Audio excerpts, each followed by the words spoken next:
The table below shows the results of an experiment in which the number cube or die was rolled. Okay, so the outcomes is either 1 through 6. That's your outcome. There's only 6 sides.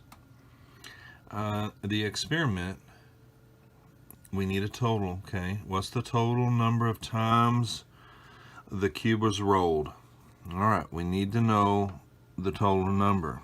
So add up 6 plus 4, 7 plus 3. Well, there's 25. 4 plus 1, 25. Okay.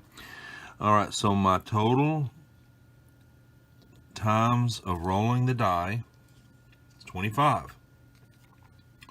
The question down here below, find the experimental probability of rolling a 3. All right.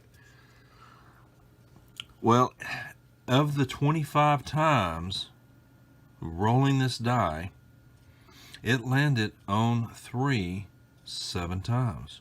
Okay, so there's your fraction. It occurred 7 out of 25 times in this experiment. You turn this into a percentage. Okay, I showed you how to do that.